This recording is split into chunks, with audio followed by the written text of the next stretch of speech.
Alright! Isang maganda at mapagpalang araw sa ating lahat mga kababayan, Luzon, Visayas at Mindanao. At sa mga sulok tayo ng ating mundo, sana ay nasa mabuti tayo na kalagayan at walang sakit-sakit ang lahat. Ito po si Sir Evan mga kababayan at welcome back dito sa ating YouTube channel. Okay, so mga kababayan ko, as usual, before tayo mag-start, i-welcome muna natin ang ating mga bagong viewers, mga subscribers at mga followers dito sa ating channel. Thank you so much na nagustuhan ninyo ang ating channel.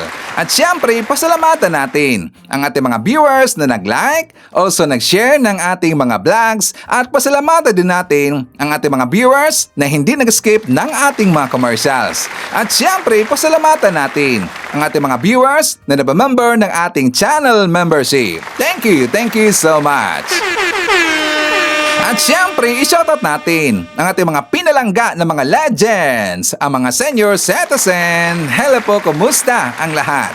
Then also, i-greet natin ng happy birthday ang apo ni Ma'am Maricruz Hernandez na si Irie Hernandez Hashi Date. Again, happy birthday kay Irie Hernandez Hashi Date. At syempre, i-greet natin ng happy birthday ang lahat ng mga viewers na nag-birthday ngayong araw. Happy birthday!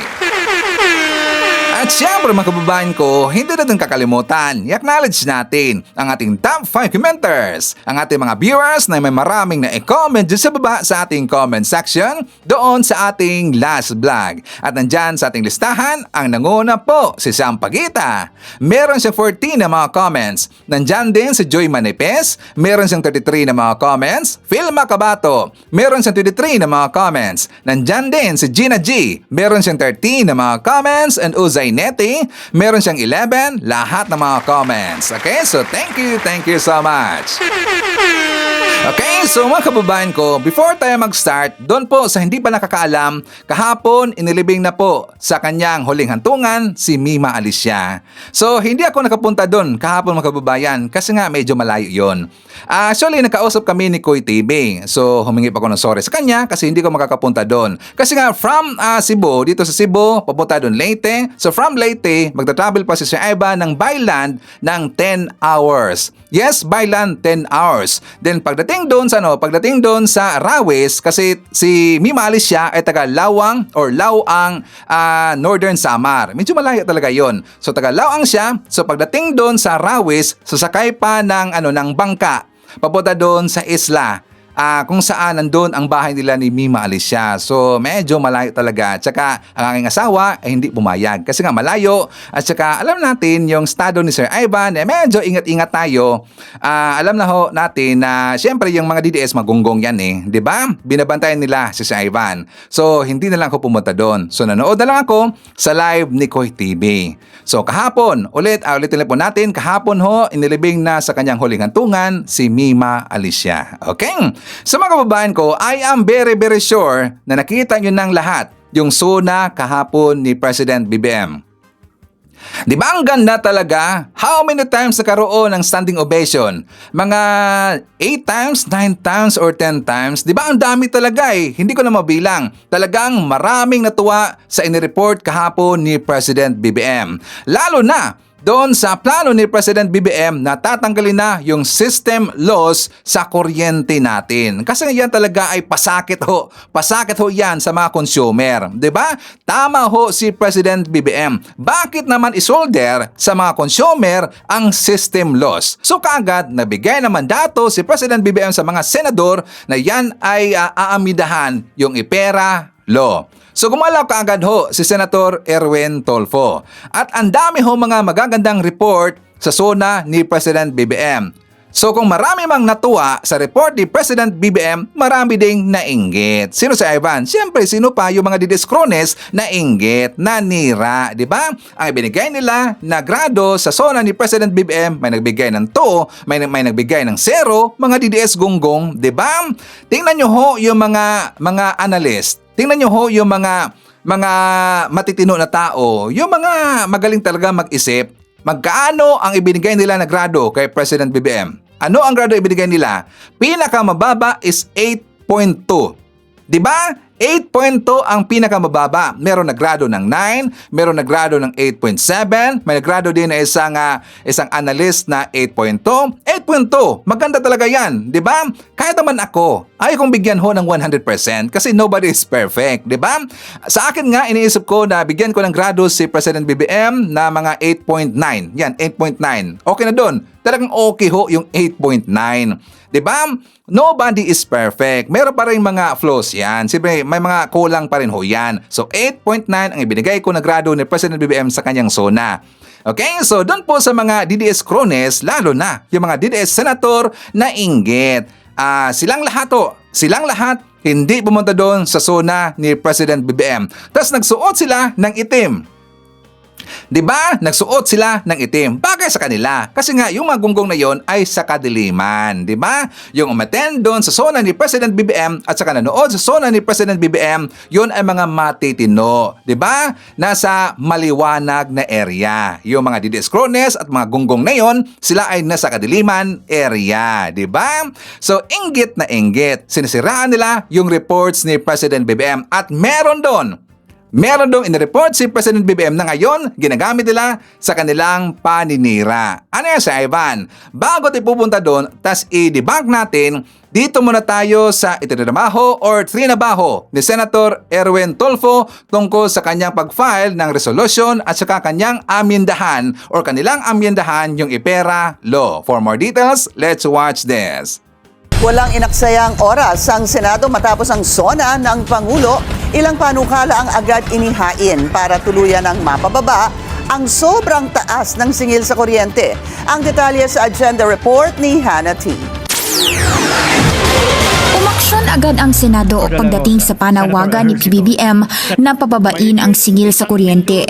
Isang araw matapos ang SONA ng Pangulo, naghain si Senate Energy Committee Chair Erwin Tulfo ng Energy Tax Repeal Act na magpapawalang bisa sa batas na nagpapataw ng energy tax sa konsumo ng kuryente.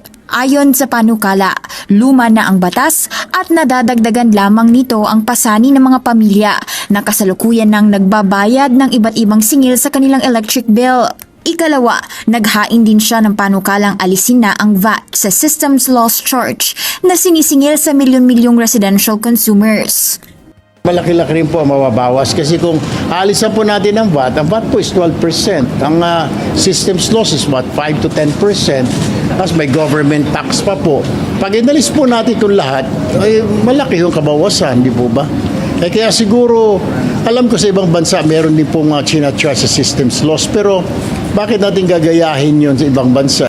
Ikatlo ang paghain din niya ng isang Senate resolution na humihiling ng investigasyon sa patakarang pinapayagang ipasa sa mga consumer ang systems loss charges sa ilalim ng EPIRA.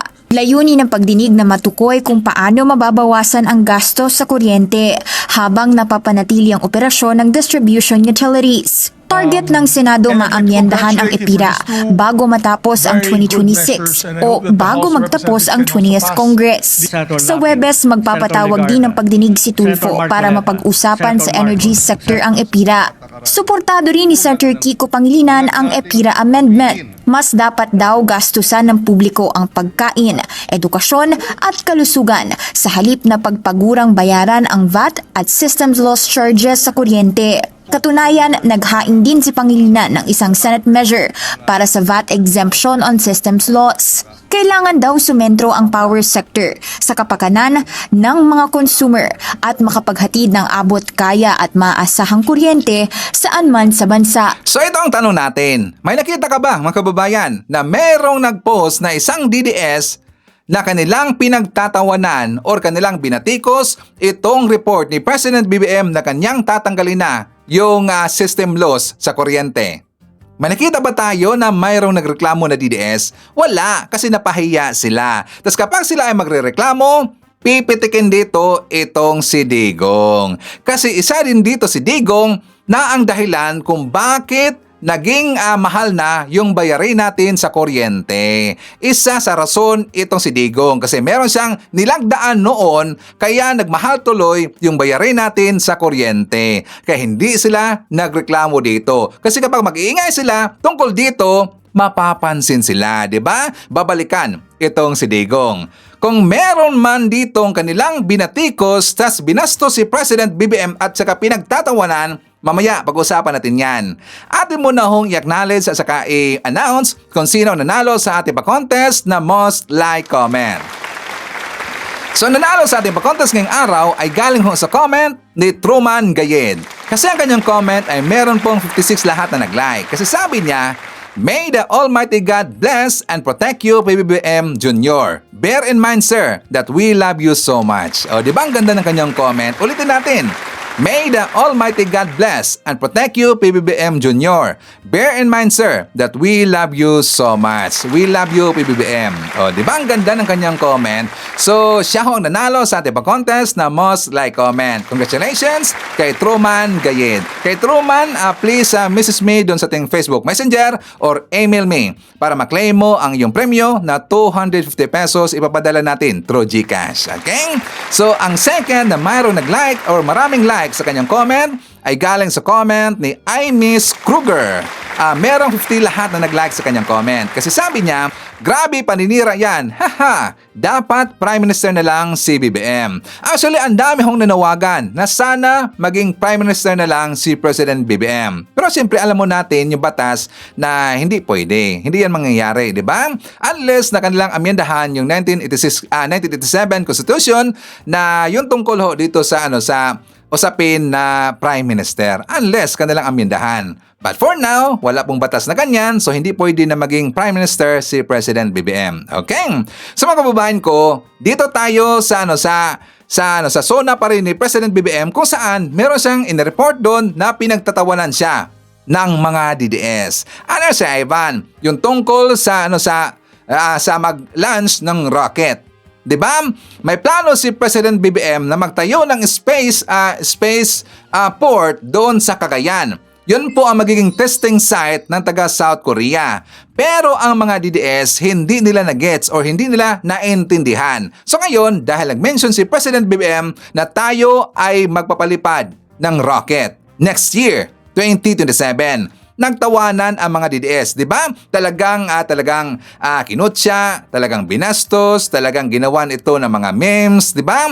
Kasi hindi sila naniwala kay President BBM. So para maalala natin, ito ang sinabi ni BBM. For more details, let's watch this. Cagayan is both geographically and economically primed to serve as our gateway to space and host the country's first spaceport. A sounding rocket launch test is slated for next year. Yes, we are going to launch a rocket into space. This we will do in partnership with a South Korean aerospace company. Ibig sabihin niyan, DDS, may mag-invest ho sa Pilipinas na magtayo ng space port dyan sa Cagayan. Yan ho ang ibig sabihin ni President BBM. So, posible talaga na yan ay mangyayari. Kasi ang nasa likod niya na project na yan, ang company na South Korean Aerospace. Gets ba natin, DDS? O, di ba talagang nangutya kaagad ang mga DDS? Di ba, tinan nyo, na sabi pa nga ng iba na hindi nga natin kaya ng water cannon, ng e-water cannon natin yung taga China, tas dito mag-launch pa tayo ng rocket. Diba? Marami ho mga DDS or lahat ng mga DDS hindi naniwala kay President BBM. Kapag mangyari yan, mga kababayan, babalikan natin ang mga DDS. I have faith and trust kay President BBM na yan ho ay mangyayari. Bakit? Kasi meron pong investor, meron na hong kumpanya yan na darating sa Pilipinas, magtayo ng spaceport doon sa Cagayan na South Korean Aerospace Company. At yan ho ay suportado ng taga AFP. O, di ba? Meron na hong inilabas na statement ang taga AFP. Ibig sabihin yan, alam na alam nila na yan talaga ay mangyayari. O, di ba? Tapos itong si Binoy, meron siyang sinabi. Sabi niya na dapat daw unahin ni President BBM ay bullet train. Sabi niya, sana po mabigyan ng atensyon na bago tayo mapunta sa rocket ay magkaroon din tayo ng bullet train. Yan ang sabi niya. Itong si Robin Padilla, hindi niya na-gets. Meron na kasing investor na pumasok para sa rocket. Ibig sabihin yan, kapag meron ding investor para sa bullet train or meron tayong extra na budget para sa bullet train, pwede ho gagawa ng bullet train ang Pilipinas. Gets na ba natin? So ang gagawin mo, Robin Padilla, ang gagawin mo, gumawa ka ng batas na makakatulong para sa bullet train. Gets ba, Robin Padilla? Sana no, meron siyang tutor mga kababayan or sana before siya magsalita, dapat kanya munang i-check or ipa-check niya muna sa kanyang scriptwriter or ipa-check niya muna sa kanyang advisor kung okay ba yang sasabihin. Kasi nga ang ginawa dito ni Robin Padilla, basta may mamima lang. Para magets pa natin ang sinabi ni Robin Padilla, ito ang kanyang sinabi. Pwede po sana nating tignan. Ngayon po, isa pa po. Napag-usapan po yung napakaganda pong plano, yung rocket. Ako po'y natutuwa dyan dahil nung bata ako, ako din po ay tagahanga nung lumanding ang rocket sa moon, yung mga ganyan, yung ito pong kailan lang, umikot yung ano po yan pangarap yan ng bawat bansa. Pero sana po, ang kahilingan ko lang po, bago po tayo makarating dyan, maayos muna po yung transportasyon namin sa Bicol. Alam niyo po, Ginoong Pangulo, hanggang ngayon, 12 oras po ang papunta sa aming lugar. Yung pong train, buti pa po nung bata ako, may train kami papuntang Bicol. Ngayon po, wala na po kaming pag-asa yatang magkaroon na ng train. Sapagkat noong araw po, nung panahon po nung nakaraang administrasyon, nagkaroon po ng plano na magkaroon ng train. Nawala na naman po yan, Ginoong Pangulo. Sana po, mabigyan natin ng atensyon na bago tayo mapunta sa rocket, magkaroon din tayo ng bullet train. Alam niyo po, sa Indonesia may bullet train na. Ito pong mga ganitong pangarap, kaya po nating abutin. Kagad. O di ba? Mismo siya. Ito si Robin Padilla umamin na hindi nagawa ni Digong. Sabi niya mismo na nung dumaang administration, meron ng plano pero hindi natuloy daw. Bakit hindi natuloy? Dapat tinanong niya ito si Digong kung bakit hindi natuloy. Baka umatras ang mga investor, di ba? Kasi nga siguro nakita ng mga investor na baka ibubulsa lang. Di ba, Robin Padilla? Kaya hindi natuloy yung plano. Hanggang plano lang itong si Digong. Gumawa ka ng batas para makakatulong dito sa plano mo na gusto mo na magkaroon ng bullet train ang Pilipinas. Gumawa ka ng hakbang. Diba? Magkipag-usap ka kay President BBM. Magkipag-usap ka sa mga kapwa mo senador. Magkipag-usap ka sa mga congressman. Pag-usapan nyo ang tungkol sa bullet train. Diba magandang idea yan? Ang problema kasi dito sa mga DDS cronies, ayaw nila makipag-usap sa mga congressman, diba? Ayaw din nila makipag-usap sa kanilang mga kasamahan na mga senator na mga matitino. Ayaw nilang kakausapin, diba? So may plano pala siya at may gusto pala siya na magkaroon ng bullet train ang lugar nila, di gumawa siya ng hakbang. So for now, kasi meron hong investor na magpatayo ng magtayo ng spaceport doon sa Cagayan, yan muna for now. Hindi natin alam, who knows in the future, before bababa ng pwesto si President BBM pagkatapos ng kanyang termino, makaroon tayo ng bullet train. Hindi natin alam, di ba? So dito muna tayo mag-focus sa sinabi ni President BBM na magkaroon tayo ng spacecraft. O, di ba? So, ang mga DDS, hindi nila matanggap yan. Lalo na, itong isang gonggong na media personality sa taga Cebu City, dito ho sa Cebu City, abay, kinutya, pinagtawanan, binastos si President BBM tungkol sa kanyang sinabi na rocket. Anong sabi nila? May mga comment dito mga kababayan na iba daw na rocket ang ibig sabihin ni President BBM. Pero sinabi dito na RPG siguro, rocket propelled grenade. Sabi niya na hindi naman yun ibig sabihin niyang sabihin may bago daw siyang rocket daw na RAKET next year. 'Di ba? Sabi na, correction, hindi racket kundi racket daw. O, 'di ba? Binastos nila si President BBM. Hindi sila naniwala kay PBBM. Kapag mangyayari yan, magkaroon ng racket ang Pilipinas, babalikan natin sila, mga kababayan. Okay? So, dito rin sa zona ni President BBM, may nambastos na naman. Sino si Ivan? Walang iba ho. Itong si Jojo Connect-TV. Kasi nga itong addict na to, siguro gumagamit ng cocaine itong si Jojo Connect-TV.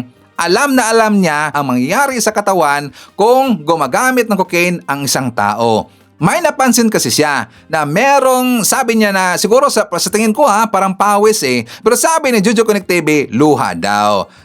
Merong lumabas na luha sa mata ni President BBM. Pero nakita ko sa live kahapon, talagang pinapawisan si President BBM. So malamang sa malamang, yan ho ay pawis. Pero itong si Jojo Connect-TV, sabi niya, luha daw. Ito daw ang symptoms sa kapag gagamit ng isang tao ng cocaine, naluluha daw. Sabi niya, ito ang kanyang vlog. Marcos Jr., wala ka na namang kawala, akala mo ha? Ito po ay isang senyales ng isang kakatik lang ng cocaine.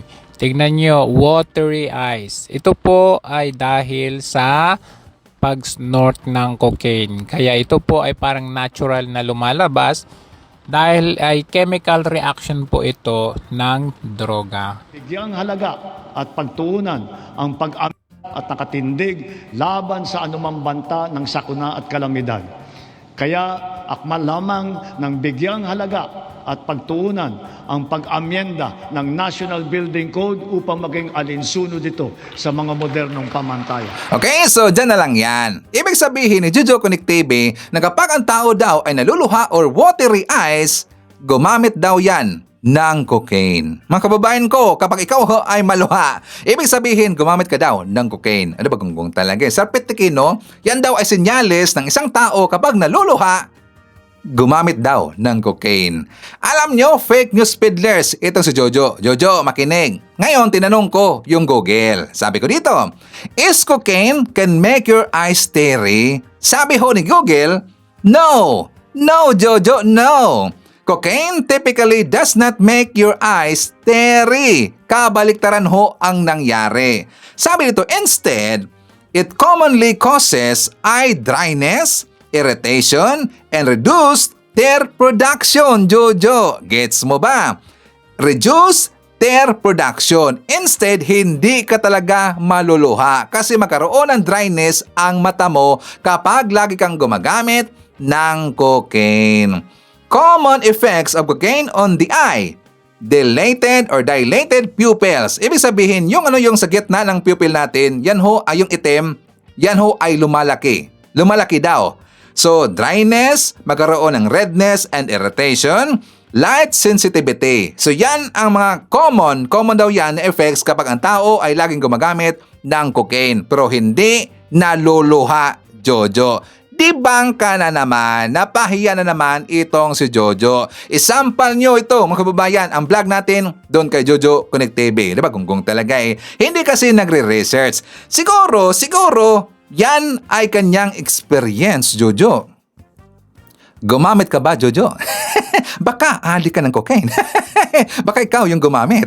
Kasi alam mo Okay, so dahil napag-usapan pa natin si President BBM, dito muna tayo sa kanyang lakad last week at saka kahapon para alam ho ng mga DDS kung ano ang tinatrabaho ng ating President BBM. For more details, let's watch this. Nakatanggap ng standing ovation at masigabong palakpakan si Pangulong Ferdinand R. Marcos Jr. sa kanyang State of the Nation address matapos i-anunsyo ang pagtatanggal sa systems law sa mga bill ng kuryente.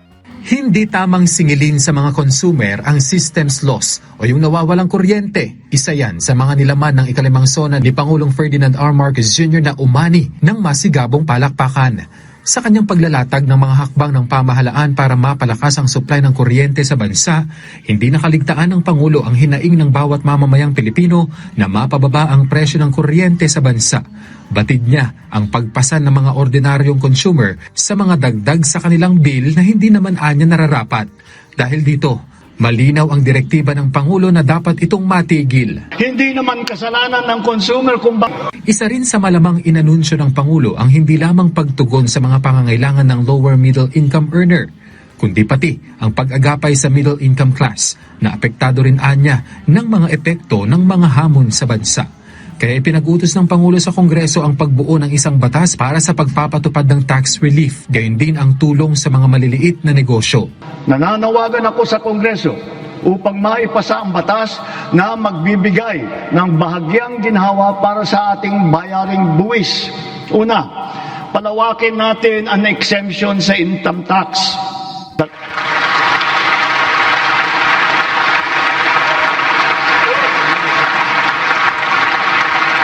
Dagdagan natin. Naging highlight din ng talumpati ng Pangulo ang usapin ng teritoryo ng Pilipinas at sinabi na patuloy na itataguyod ng pamahalaan ang arbitral award na iginawad sa bansa kaugnay ng West Philippine Sea. May pahaging din ng Pangulo sa tila pangungutya ng China sa viral video kung saan inihalin tulad ang mga Pilipino sa isang unggoy. Bukod sa mga yan, nabanggit din ng Pangulo ang mga hakbang ng pamahalaan pagdating sa kalusugan, gaya na lamang ng pagpapalawig ng PhilHealth benefits at pag-arangkada ng zero balance billing kung saan milyong-milyong mga pasyente na ang walang binayaran. Hindi rin anya mawawala sa prioridad ng gobyerno ang pagpapataas ng antas ng edukasyon, pagtugon sa pangangailangan ng mga guro, gayon din sa mga pangangailangan ng mga estudyante pagdating sa mental health at maiiwas sila sa anumang uri ng karahasan. Kaugnay niyan, nagpaabot ng pakikiramay si Pangulong Marcos Jr. sa pamilya ng mga nasawing estudyante sa nangyaring pamamaril sa isang eskwelahan sa Tacloban at sinabi niya na kailangan ng masidhing pagtutulungan para gawing ligtas sa mga kabataan sa loob ng paaralan. Samantala, sinubaybayan rin ng mga residente sa Davao City ang naging pag-uulat sa bayan ni Pangulong Ferdinand R. Marcos Jr. sa kanyang ikalimang State of the Nation Address, kung saan lubos na ikinatuwa ng mga Davaoenyo ang pagbibigay ng solusyon ng Pangulo sa pagtanggal ng electricity system loss charges para sa mataas na singil sa kuryente. Ikinatuwa rin ng mga ating mga magigiting na manggagawa ang pagtalakay ng Pangulo na bigyang prioridad ang government service insurance, katulad na lamang ng GSIS at SSS. Patuloy namang umaasa ang mga residente sa Davao City na ang mga proyekto at programa na inilahad ng Pangulo para sa mamamayan ay maisa sa katuparan. Ikinatuwa din ng ilan nating kababayan sa Surigao del Sur ang naging pag-uulat sa bayan ni Pangulong Ferdinand R. Marcos Jr., partikular na riyan ang usapin sa singil sa kuryente at abot-kayang serbisyong medikal. Ang government employee na si Myra, laking tuwa sa anunsyo ni Pangulong Marcos na amendahan ang EPERA law para matanggal na ang system loss na binabayaran niya sa kuryente. Malaki raw kasi ang matitipid niya rito na magagamit nila ng kanyang pamilya sa iba pa nilang gastusin. So yung charge doon, pwede ko nang ibili ng ibang basic needs, pang dagdag tuition sa anak ko, then sa mga pagkain. Zero balance billing program naman ang pumukaw sa atensyon ng small business owner na si Shime. Ipinagmalaki kasi ni Pangulong Marcos na halos 3 milyong pasyente ang nakinabang sa naturang programa. As a small business owner with low salary income, tapos makakonfined ako sa hospital or something, even pamilya ko or sino man sa loved ones ko, it's so good na paglabas ko sa hospital is may aasahan akong zero billing balance na wala na pala akong babayaran. Sa dami ng mga plano at ginagawa ng pamahalaan, positibo ang mga residente rito sa Surigao del Sur na magtutuloy-tuloy pa ang pagbabago ng kanilang pamumuhay sa bagong Pilipinas. Nagsimula ang linggo sa Malacanang kung saan tinanggap ng Pangulo sina US Ambassador to India Sergio Gore at US Ambassador to the Philippines Lindy Lipton. Pinalakay nila ang patuloy na pagpapalakas na ugnayan ng Pilipinas at Estados Unidos, lalo na sa gitna ng mga hamon sa seguridad sa rehiyon. San Lucena City, ipinakalob ng Pangulo ang Certificates of Entitlement sa mga benepisyaryo upang maisulok ang kanilang karapatan sa lupang matagal na nilang tinitirhan. Kasunod nito, higit 52,000 benepisyaryo ang nakatanggap ng dekalidad na bigas sa ilalim ng Bawat Bayan Makikinabang Program. Ininspeksyon din ng Pangulo ang Passenger Terminal Building ng Port of Lucena, isang mahalagang gateway na nag-uugnay sa Quezon, sa Marinduque, Masbate, Romblon at iba pang bahagi ng bansa. Sa hapon, pinarakalan ng Pangulo si General Romeo S. Browner Jr. sa pagtatapos ng kanyang serbisyo bilang AFP Chief of Staff at sinalubong si General Antonio G. Navarrete bilang bagong pinuno ng Armed Forces of the Philippines. Pinanggap din ng Pangulo si Australian Foreign Minister Penny Wong at Japanese Foreign Minister Toshimitsu Motegi sa magkahiwalay na pagpupulong upang isulong ang kooperasyon sa seguridad, kalakalan, pamumuhunan at iba pang mahalagang larangan. Sa Maguindanao del Norte, pinangunahan ng Pangulo ang bawat bayan makikinabang at Bangsamoro Government Convergence Program sa pagtutulungan ng National Government at Bangsamoro Government. 2,167 barangay sa BARM ang makikinabang sa mga programa para sa edukasyon at iba pang prioridad na serbisyo. Sa Malacanang, tinanggap din ng Pangulo si U.S. Secretary of State Marco Rubio upang palakayin ang ugnayan ng Pilipinas at Estados Unidos at ang mga usaping pangseguridad sa rehiyon. Pinangunahan din niya ang pulong kasama ang Private Sector Advisory Council upang panakasin ang digital infrastructure ng bansa at suportahan ang patuloy na paglago ng digital economy. Sa Palawan, pinasinayaan ng Pangulo ang Ibatoy-Raan Small Reservoir Irrigation Project, ang una at pinakamalaking proyekto ng ganitong uri sa lalawigan. Magbibigay ito ng buong taong patubig sa 1,072 hektarya ng sakahan at pakikinabangan ng 425 magsasaka. Sa Puerto Princesa, 16,000 benepisyaryo ang tumanggap ng tig-10 kilong de kalidad na bigas, habang 66 barangay ang tumanggap ng pondo para sa kanilang mga prioridad na programa. Dinalaw din ng Pangulo sa Camp Ricarten Station Hospital sina Seaman First Class Underwater Operator Carmelo J. Abalie at Private Eric Pilasida na nasugatan sa insidente sa Ayungin Shoal. Personal silang pinasalamatan ng Pangulo sa kanilang tapang at paglilingkod sa pagtatanggol sa ating soberanya at mga karapatan sa West Philippine Sea. Sa Pampanga, ininspeksyon ng Pangulo ang Food Security Complex, isang pasilidad na magpapalakas sa produksyon, pagproseso at supply ng pagkain sa rehiyon. Sa Angeles City, binisita niya ang Converge Data Center, isang AI-ready facility na magpapalakas sa digital infrastructure at data security ng bansa. Kasama ang unang gina, pinasinayaan din ng Pangulo ang DOH Jose B. Lingad Children's Medical Center, isang 111-bed specialty hospital na magbibigay ng specialized pediatric care na maaaring maging libre sa ilalim ng zero balance billing. Sa pamamahagi ng 34th Patient Transport Vehicle sa Pampanga, na kumpleto ang coverage ng programa sa lahat ng 82 lalawigan ng bansa. Bawat lalawigan ay mayroon ng PTV upang mas mabilis at bigtas na maihatid sa pagamutan ang mga pasyente, lalo na mula sa malalayong komunidad. Sa gabi, pinangunahan ng Pangulo at unang ginang ang paggunita sa ika-50 anibersaryo ng Treaty of Amity and Cooperation in Southeast Asia. 50 taon matapos makiisa ang kanyang ama, si Pangulong Ferdinand E. Marcos Sr. sa mga lider ng ASEAN sa pagladda sa kasunduan. Patuloy itong nagsisilbing mahalagang pundasyon ng kapayapaan, paggadan sa soberanya at kooperasyon sa rehiyon. Di ba mga DDS? Maraming nagawa si President BBM. Yan ho ay the working president. Pero yung BP ninyo, the working rallyista. Diba? The working fake news peddler. At saka worthless BP. Diba? Walang kwenta talaga Puro lang lulingayaw, puro lang punta doon sa iba't ibang lugar para mag-rally, diba? Para mag-early campaigning, at saka walang ginagawa kundi manira lang. Yan ho ay worthless at nonsense BP yang si Sara Duterte. So speaking of Sara Duterte, mamaya pag-usapan natin siya. Before that, atin muna hong i-acknowledge at saka i-shoutout ang ating mga suki at mga early birds. So nandyan ho kasama natin si Maricruz Hernandez from North Carolina, USA. Hi to Joey Tebes, Julieta Sikiguchi. Nandyan din si Gloria Marquez, Jenny Howard, Ramil Blasa. Nandyan din si Victor Villarruel, Len Mina from Nagoya, Japan. Nandyan din si Bong T. Hi to Josie Kasupang, Herminia Sungalia, Merna Didoki.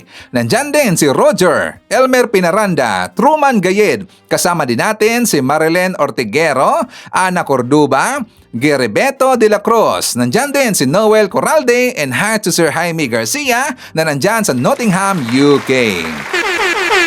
Okay, so mga kababayan ko, siya nga pala, mamaya ho, impeachment trial ni Sara Duterte. Yes, 10 a.m. in the morning, magpatuloy na po ang ika-10. Yes, ika-10 na impeachment trial ni Sara Duterte. At meron na namang hong guest na witness. Mamaya, kaabang-abang. So, pag-usapan natin itong si Sara. Kasi nga mga kababayan ko, naalala nyo ba yung ipinakalat ng mga DDS na next week na daw, makakauwi na ito si Digong. Diba? Makakalabas na daw sa ICC, tas makakauwi na ng Pilipinas next week. Umamin dito ang mga DDS na hindi yan totoo. Nabodo lang sila ni Sara Duterte. So galit na galit ngayon itong si Sara sa mga DDS kasi ipinahiyaho ng mga DDS itong si Sara Duterte. So ito ang pag-amin ni Ma Darahog or ni Jesus Duque. For more details, let's watch this. Kumpirmado na po hindi totoong makakauwi next week si PRRD. Na-misinterpret po namin, kasama na ako doon, sa sinabi ni Vice President Sara Duterte. Diba? The other day, tuwang-tuwa pa yung gunggong neto. So ngayon, ginawan ko ng short video or short vlog yung tungkol dito sa pambubudol ni Sara Duterte. Diba? Nag-viral ho yan. So ilang views na ba yun? Almost 500,000 na yata. Tapos meron akong post doon sa ating TikTok na 100,000 plus. Meron din sa account natin, 200,000 plus. So 500,000 ho nakakita ng mga tao, mga kababayan natin, tungkol doon sa pinanggagawa na kalokohan at saka pambubudol ni Sara Duterte doon sa bansang London. Diba? That is very impossible. Next week na kaagad makakauwi si Digong, isamantala ang trial, ang formal trial ni Digong is coming November 30 pa. Mga DDS, diba? Tama si Sir Ivan. This coming November 30 pa. Nung nakita nila ang vlog ni si Ivan, napahiya sila. So ngayon, na-force itong si Madarahog or si Jesus Duque na gumawa na lang ng kanyang vlog, inamin nila ang kanilang kamalian. Nambodol kasi. Pero hanggang ngayon, marami pa rin silang napaniwala. Alam niyo, gunggong talaga itong si Madarahog, no? Matanda na itong gunggong neto, nabodol pa rin kay Sara Duterte. Nagpabodol pa rin.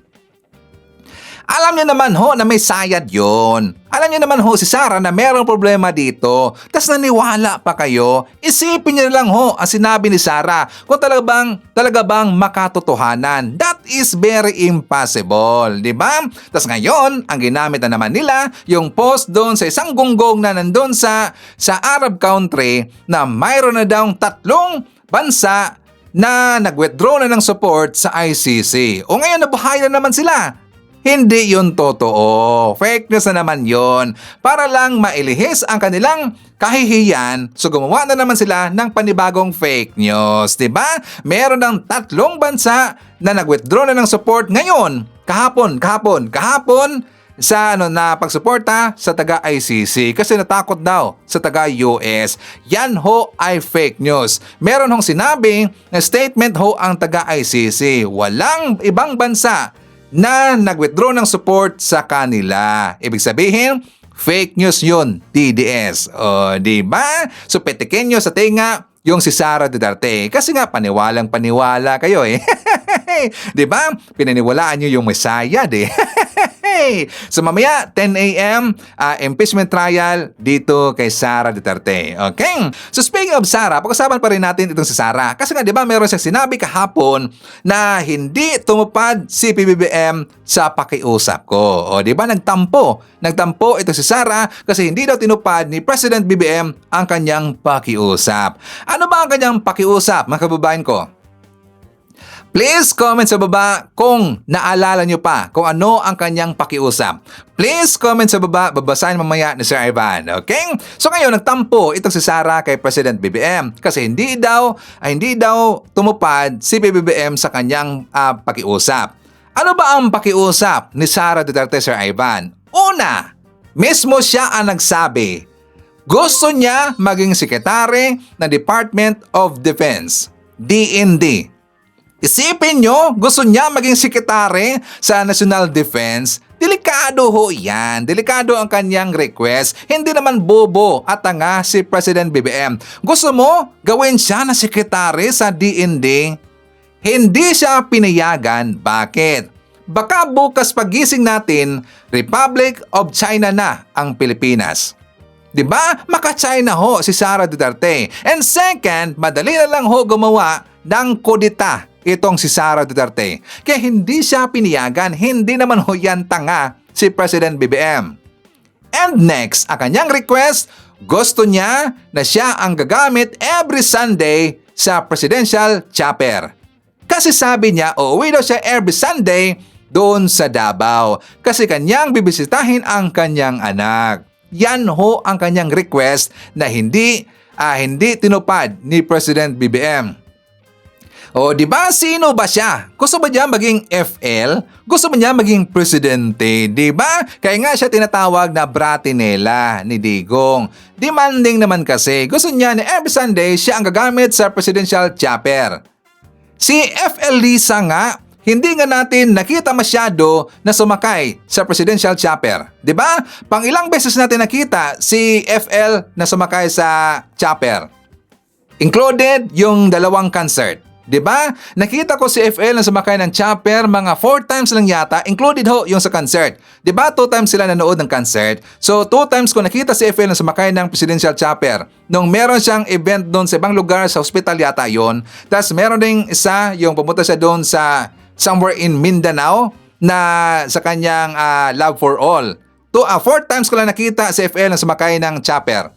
Diba? Tapos gusto niya every Sunday siya ang gagamit sa presidential chopper.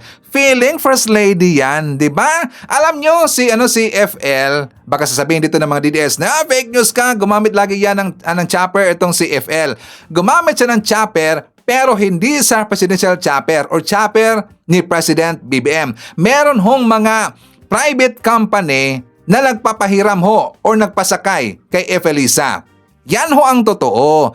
Marami kasing kakilala si FL na mga malalaking tao, mga mayayamang tao na handang tumulong kay Felisa at saka kay President BBM. Diba? Napansin niyo ba sa kanya mga event, ibang kulay ho yung chopper?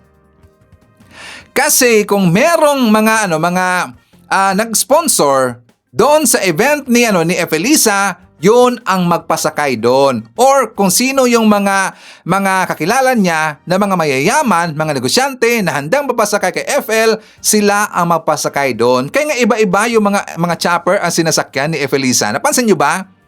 Pero gusto ni Sara Duterte, siya ang gagamit sa presidential chopper. And next, gusto rin kasi niya, request niya kay BBM na gawing speaker sa House si GMA. Yes, si Gloria. Yan ho ang kanyang request kay President BBM. Pero hindi pinayagan. Bakit? Alam mo natin kung gaano katraidor itong si Aling Maliit. Alam yan ni President BBM, di ba? Nagtangka pa nga sila, di ba, na magkudita doon sa House kasi gusto nilang tatanggalin sa pwesto si dating Speaker, Representative Martin Romualdez. Nagtangka din sila na tanggalin sa pwesto si Buji D. Kasi gusto nilang maupo si GMA. Kasi sila ho ay desperado. At saka pag-asa na lang dito ni Sara para matanggal sa pwesto si President BBM ay mapalitan ang speakership dyan sa House. Yan na lang ho ang kanyang pag-asa. Kaya hindi siya piniyagan ni President BBM. Isipin niya na lang ho na kung naging speaker itong si Aling Maliit, ano kaya ang mangyayari? Madali na lang ho matanggal sa pwesto si President BBM kasi wala siyang shield. Itong si Buji D, shield yan ni President BBM. Loyal yan kay President BBM. Ilalo na si Speaker Martin Romualdez. Loyal yon kay President BBM. Kaya hindi nila mapatalsik si BBM. Pero kapag si GMA ang maging speaker, yari si President BBM. Diba? Maraming request yan itong si Sara. Confidential funds. Yes, siya ho'y binigyan ho ni BBM kasi gusto niya ng confidential funds. Pero ang ginawa niya, ano ang ginawa niya? Kanino niya yon ibinigay? Kanino ba? O saan niya inilagay? Na bulsa. Diba? Nangurap kasi, kaya hindi na nakaulit. Kaya ngayon, galit na galit, nagtampo. Puro lang paninira ang ginagawa. Correct me if I'm wrong, mga DDS. Diba? So ngayon, isyatat natin, nandyan sila si Jenny Howard from Texas, USA. Hi to Phil Macabato from Toronto, Canada. Nandyan din si Apolonio Nocido, Axel Sainen from Riyadh, Saudi Arabia. Kasama din natin si Shirley Riesman, Joy Manipes, Benjamin Rivera. Nandyan din si Tony de los Reyes, Evangeline Borgonio, Nino Piramo. Hi to Helen De Vera, Lolita Ines. Nandyan din si Sara Lalieman, Eliza Vasquez, Gina G, Apolonio Nocido, Ronnie Balgos, hi to Aimes Kruger, Merla Kagat, and hi to Robert Simbrano. Okay, so mga kababayan ko, ipapakita ko sa inyo ang vlog na ito. For more details, let's watch this. Sige pre, ano pa pag-uusapan natin ngayon? Ang pag-uusapan natin ngayon tungkol sa impeachment, yung mga kaganapan at yung mga katangahan na pinaggagawa ng mga ibang senador. Sino yung senador? Pag sinabi mong tanga, sino ba pumapasok sa isip mo? Ay, ang the one and only. Robin Padilla? Liver or lover, boy. Natatawa ka pa, di ba? Kasi ano ninth day yan ang impeachment trial. Kasi yung tumatak talaga kay Robin Padilla, sabi niya, sana daw kayo dyan sa prosecution, huwag kayong one-sided. Yun ang pinag-uusapan, trending Kasi na trending common yan. sense, di ba? Kaya ka na sa prosecution kasi para usigin si Sara Duterte, i-prosecute si Sara Duterte. Kaya ka may defense para balanse. Katulad ng defense, halimbawa, kumuha ka ng defense na lawyer na ano ni Sara, tapos hindi pinagtatanggol si Sara, nakaside sa kabila kasi hindi siya loyal doon sa kanyang kliyente. So anong gagawin nyo doon? Eh di sipain nyo. Tama. Kaya dapat yung bias ang kukunin mong lawyer mo. Hindi, automatic na kasi yun eh. Yes, Automatic given, na yun. given. Dahil ano yan dalawang party ang naglalaban dyan sa korte. Prosecution at defense. Siyempre, ang prosecution, automatic na yun, one-sided yun. Correct. Biased yan sa kanilang pinaglalaban, di ba? At ang defense, bias yan din. Correct. Para ipagtanggol yung kanilang principal. Ang dapat na one-sided, ang dapat na hindi one-sided, yung senator judge. Ang problema nga, may mga one-sided din na senator judge eh. Mga DDS senators. Correct. Tignan nyo, usapan bias tayo. Hindi ba ikaw, Robin Padilla, bias ka? Sabi mo, kapag sinunog ka, mangangamoy Duterte ka. Correct. Oo. Actually, dapat hindi nga kasi ang loyalty mo sa taong bayan Kasi pasahod ka ng taong bayan Oo, Di ba tama. ang problema yung loyalty niya sa mga Duterte? Correct. Tsaka dapat, hindi na sinasali ang senator judge. Unang-una, bobo yan. Pangalawa, tanga yan. Ang talent kasi ni Robin Padilla, pagsamahin yung kabobohan tsaka yung katangahan. Ano pagsama niya? Ang galing. Ako, alam mo, basa ko kay Robin Padilla kasi. Siyempre may mga lawyers yan sa likod eh. Correct. Yung mga intro niya, yung mga sasabihin niya, yung nanggagaling yun sa mga legis team niya. Yes. Kaso yung mga sumunod na, doon siya Sarili niya na. naliligaw.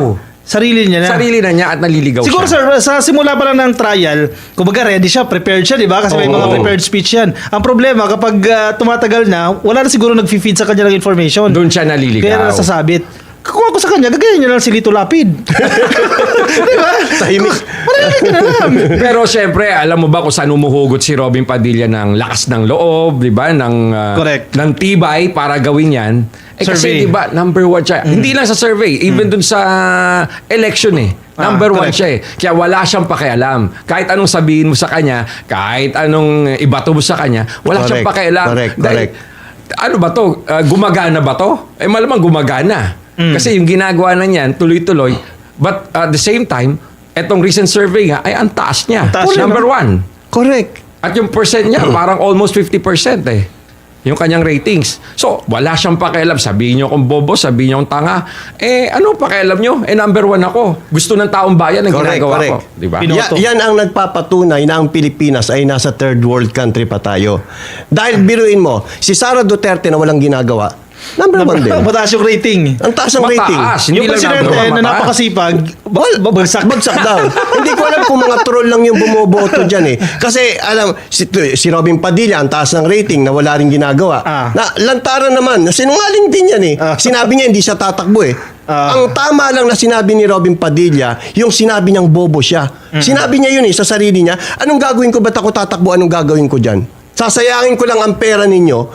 Yun ang tamang sinabi ni Robin Padilla. Pero bukod dun, wala na ako nakikita eh. Tsaka yung tungkol doon sa lawyer niya, tingin ko naman, dalawang bagay lang yan. It's either hindi niya sinusunod yung sinasabi ng lawyer niya, o yung mga lawyer niya, bobo din. Hindi nga, di ba? Ako mas tatanggapin ko yung first reason. Yung Feeling ko hindi niya sinusunod. Kasi kahihiyan yun eh. Actually, hindi lang kahihiyan sa kampo ni Robin Padilla yan eh. Yes. Kahihiyan yan sa buong Senado eh. Anong isipin na lang ng mga international observers, Eh, di ba? ultimo nga yung anak niya, kinahiya siya eh. Sa bagay. Or baka naman si Robin Padilla ay nagiging siya lang. Kasi doon siya minamahal ng tao. Remember kasi, bago pa siya pumasok sa Senado, Robin Padilla na yan. So yung recall ng pangalan niya, malakas. Pag sinabi mong Robin, Padilla, yun kagad eh. So, that even sa survey, kaya siya malakas din eh. Kasi di ba, syempre, sinong senador ang gusto mo? Andyan si Robin Padilla kagad sa isip mo dahil sa recall, sa pangalan, yun kagad may isip mo. At siya, nagiging siya lang. Kung ano man yung binubuka ng bibig niya at nilalaman ng mga sinasabi niya, ganun siya. At dun siya minahal ng mga tao. Kaya kumbaga, si Robin Padilla, given na yan. In short, given na natin kalibagin mo. Given na, mahirap magsalita eh, di ba? Hindi, kumbaga, nandyan na yan eh. Wala ka na magagawa. May captive market Pero na yan. naniniwala ka na ang mga bobo kaya magpanalo ng senador? Kaya. Ang daming senador Kaya. na gano'n. Kasi actually, kahit pa paano, kung titingnan natin yung silver lining, no, si Robin Padilla, naging blessings in disguise din yan eh. Dahil, di ba, Saan? nanalo Sa siya. Pilipinas? Sa Pilipinas. Kasi nung midterm elections, may mga artista gaya nila Philip Salvador na hindi na binoto. Kasi pumasok sa isip nila, naku, pag iboto natin, baka maging Robin Padilla style yan. So doon, nakatulong siya kahit pa paano. Nakatulong siya para hindi iboto yung mga artista. Correct. Ang pagkakaano ko naman doon, ang reason kung bakit hindi pumasok itong mga bobo na ito dahil sa Gen Z. Hindi pumasok si Wawa Wing. Si Willie Rivera, hindi correct. pumasok. Si Binoy, si Philip Salvador. Hindi rin pumasok. Sino pa? Sila Jimmy Bondok. Yung number 13, sino pa? si Ben Tulfo. Gahanap ako sanggas, wala akong makita. Alam mo si Sino? Dali, sabihin mo. Si Ben Tulfo na. Pag-usapan natin si Ben Tulfo. Alam niyo si Ben Tulfo kaya hindi nanalo yan, mga kababayan. Namamangka siya sa dalawang ilog. Correct. Na sumisip-sip siya sa mga DDS at the same time sumisip-sip din siya sa mga BBM. Pero syempre hindi niya aminin yan. Kasi bitag siya, hindi siya Tulfo eh. Correct. Pero tandaan mo, bitag nung time na meron pang T3 sa Channel 5, Tulfo rin yung pakilala niya sa sarili niya eh. Tatlong Tulfo sila eh. Kumbaga, nakikisakay siya. Nakikisakay siya. Pero ngayon, parang hindi na raw siya Tulfo. Bitag na lang daw siya. Alam mo, feeling ko kaya hindi nanalo yan sa pagkasenador. Kasi number 13, maganda yung chance eh. Dahil sa pananaw niya na kapag ikaw ay elected official, pwede kang magkaroon ng kickback. Di ba? Natatandaan Yes, yung interview niya kay Katuning. SOP. Okay siya sa SOP. Ang sabi niya, basta hindi lang mako-compromise yung project. Pero paano yun? Kung may kickback ng 30,000. Yung SOP mismo, bawal yun eh. Correct, 30%. Yes. Ano pa yung mapupunta doon sa project? Yung kasi ang paniniwala niya, okay lang yun. Huwag Pero na mako-compromise yung projects. Ako, alam mo, sa tingin ko naman, pananaw ko dyan, kaya hindi siya nanalo dyan. Dahil kinapo siya, sumobrang confidence niya. Kasi sa ratings, Agree. Sa ratings ng survey, umaabot siya number 4, number 5 na siya. Yes, agree. 2, 3, 4, 5, naglalaro siya. Dahil nga kumpiyansa na siya, alam mo naman ang senador, nationwide yan. Naunahan siya. Masipag yung magtrabaho yung pumasok sa number 12 eh. Si Amy Marcos. Diba, nung panahon na yan, may issue dyan eh, sa nung totoo panahon na lang. yan, bigla siya nag-double time eh. Dumami yung kanyang information campaign sa TV, sa social media, at syempre dumikit siya kay Vice President Sara Duterte. Correct. Kaya medyo naalamangan niya si Bitag. Kaya masakit yung number 13 ha. Oo. Masakit yun. Kayo, first loser. Ito ang ano ko dyan, kung bakit siya hindi pumasok. Di ba tumanggap nga siya ng mga donation mula sa contractor. Allegedly. Makakasuhan mo ako. Allegedly. Ang problema mo, Bitag, yung dinonate sa'yo, hindi mo ginastos. Naandun ka lang sa SM na mamasyal. Nakikita ka sa SM eh. Wala kang pumapansin sa'yo. Ba't sa SM? Parang chipanga naman. Ewan ko. Baka akala niya kasi sikat siya eh. Hindi, yung kasi yung style ni Bitag noon sa campaign. Kasi pupunta makakuha ka sa ng mall, boto. tapos yung mga tao, mga kasalubong, hello, selfie. Minsan, nakita ko, pinupush niya yung baby na nasa stroller. Tapos hindi niya ginastos yung donation sa kanya. Di ba, hindi nga nangampanya halos yan eh. Nagpunta lang kung saan-saan eh. Umaasa siya rin sa programa niya na Bitag. Pero kung tutusin natin, total Tulfo pinag-uusapan natin. Kung, for example, pumasok si Bitag, ano kaya magiging performance siya sa impeachment? Kasi si Raffy Tulfo at si Erwin Tulfo, ang ganda ng performance Yes. Direct to the point. For example, yung kay Erwin Tulfo, di ba? Lantaran niyang sinabihan si Robin Padilla Oo. na yung mga issues out of impeachment, gawin natin sa ibang press conference. Hindi si Robin Padilla yun. Si Alan Peter Cayetano, si Mama Alan. Nagkataon lang sumunod siya kay Robin Padilla. Bakit mama ang tawag mo kay Alan? Ewan ko, may nagbulong. Ano yung sabi ng mama? Mama, ibig sabihin mama kasi may bigote. Mama.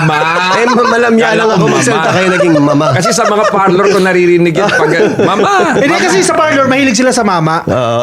Sa mama, sa lalaki. Sa mama, mga daddy, mga di ba, daddy. Mama. Daddy image. Daddy image. Hindi mamita. Kala ko naman. Baka akala ni Sen, baka makita ako sa Senado niyan nakita nga natin kahapon, di ba dumaan sabi ko, ay, si mama.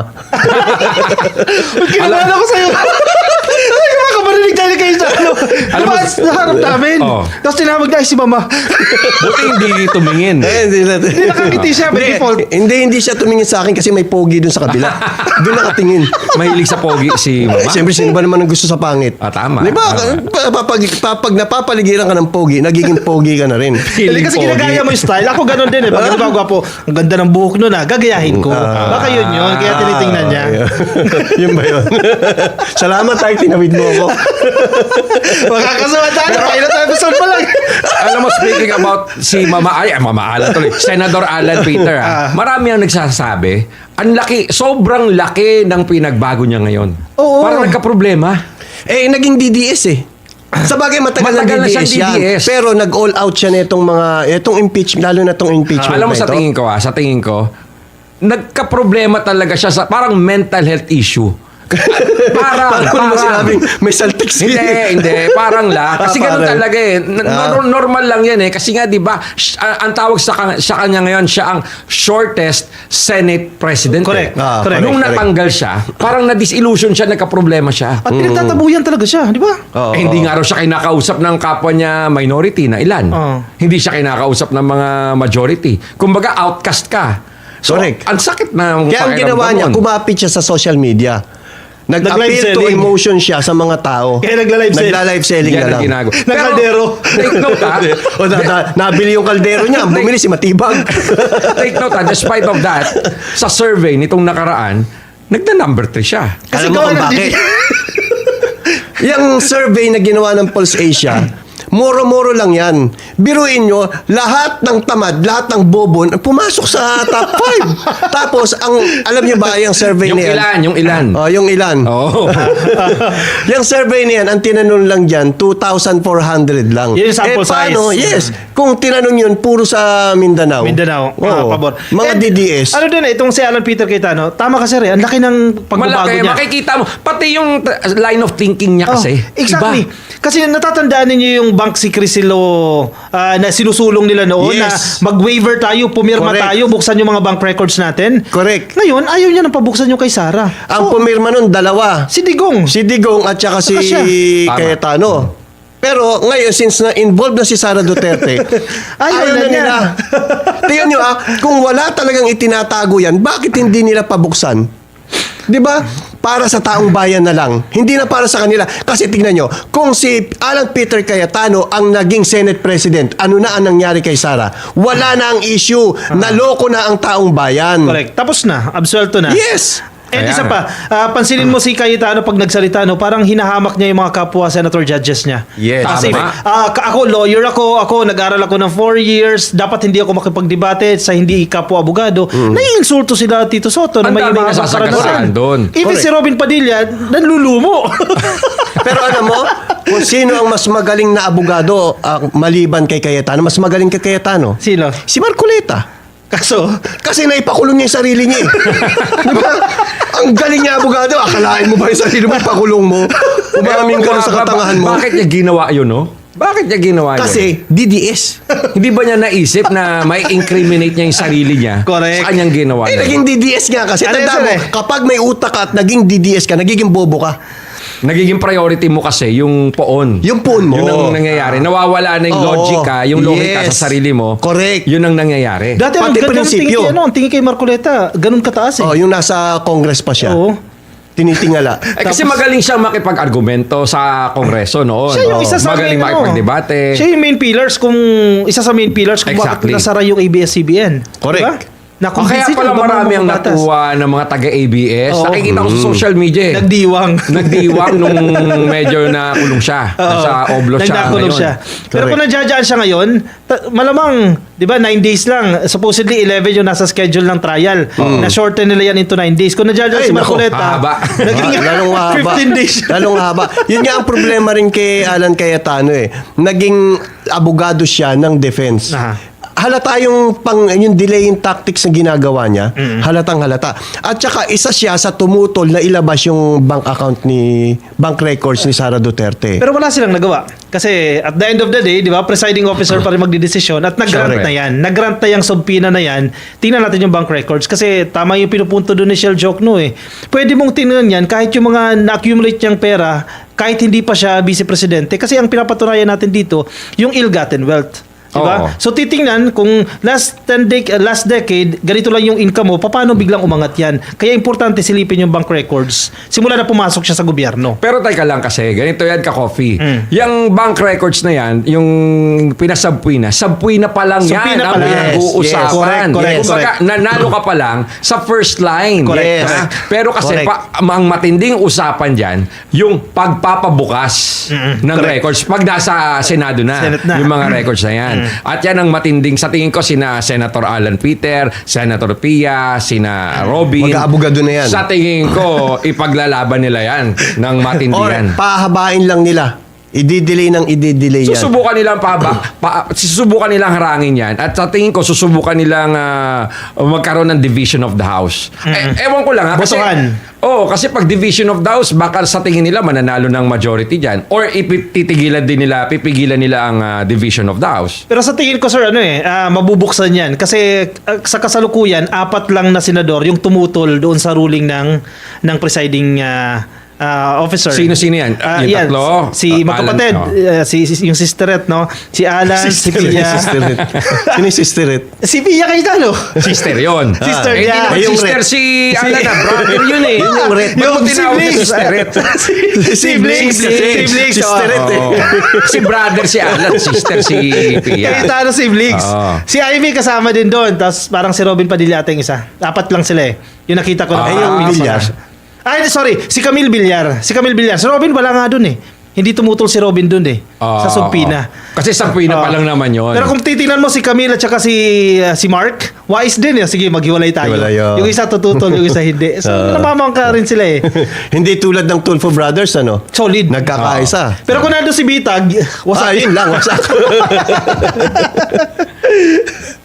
Pero dapat nga para sa akin si Bitag hindi siya makapasok na bilang senador. Kasi magkakagulo sa Senado eh. Parang galit na galit ka kay Bitag ah. Hindi naman, tinatanong daw ako, sabi ni Sir Joey. Ano ba ginawa sa'yo ni Bitag? Pero nakita ko to sa show niya eh. Kinontent ako eh. Kinontent ka? Tinawag akong bayaran. Kaya galit na galit ka kay Bitag. Hindi naman, kami niyan, friend kami niyan. Wag lang akong papatayan ng camera. Look at me in the eye, diba? And look at good. Hinabol niya si Teves, kunyari, papakita, nagma-martial arts siya eh. Alam mo si Bitag, magaling niya makipagsuntukan sa kahoy. Hindi, kasi binibidyo na yun eh. Binibidyo na. Pero may tawag dun sa kahoy na yung kasi. Anong tawag dun? Ewan ko yun yung ginagamit ng mga martial arts Sa artists. Kung Fu Kids, doon sila nagtitrain sa mga kahoy na yun eh. Yun ba yun? Yung kahoy ng bayabas. Bitag eh. Yun din ang ginagawa. Matabig tayo. Magalit siya sa akin. Si Bitag. Magalit sa akin yan. Bite ko pa naman. Kasi nandyan si Bitag sa baba. Paano yan? Iwas ka muna. Moving forward tayo, Natapos na tayo sa first article kasi 4 na articles of impeachment yan. Tapos na tayo doon sa grave threat. Article 4 yan. Article 4 yan. Magpuproceed na tayo dito sa confidential funds. Another article yan. So, by Wednesday, magsisimula na yung panibagong set na naman ng witnesses yan kasi patutunayan na kung totoo bang naibigay kay Mary Grace Piatos yung confidential Pero funds. teka lang ako, may tanong ako sa inyong dalawa. Ito, maganda sige. to. Kasi bago magtapos yung Article 4, inupo nila si Matibag. Diba? Inupo nila si Matibag. Nung naupo yan, 2 days yan, yung direct, pati cross. At hindi na siya nare-direct. Ano ba ang nangyari sa tingin nyo sa prosecution, sa pagpapaupo kay Matibag? plus point o minus point. Kasi sabi, dapat may pasabog eh. correct. Pero mukhang nagkaroon ng matinding debate dyan sa social media. Parang medyo nakakapuntos yata yung depensa sa pagpapaupo kay Matibag. Sa tingin nyo? Fake news yun, sir. Yung nakapuntos. Yung nakapuntos yung depensa. Number one, ang main argument kasi ng defense, walang personal knowledge si Matibag. Therefore, dapat hindi siya umupo sa witness stand. Dapat wala siya dyan eh. Pero ang explanation dyan, siya ang NBI director.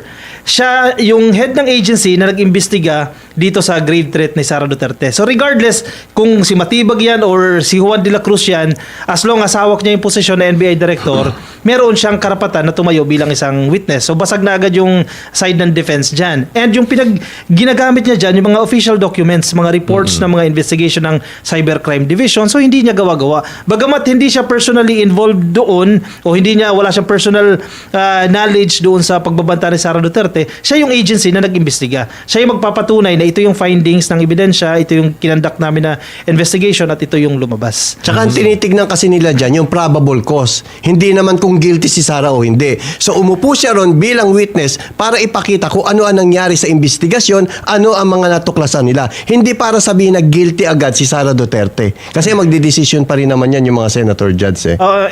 Yung isang magandang punto niya rin dyan eh. Actually, hindi na ito usapin ng grave threat eh. Ito ay plano na.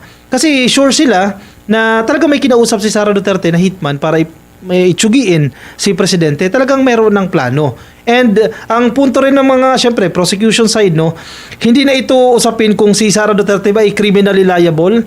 Kahit hindi na tayo mag-proceed doon sa pagiging criminally liable niya. Doon lang tayo sa betrayal of public trust na concern ng impeachment, di ba? Kumbaga, matibay na grounds na yan.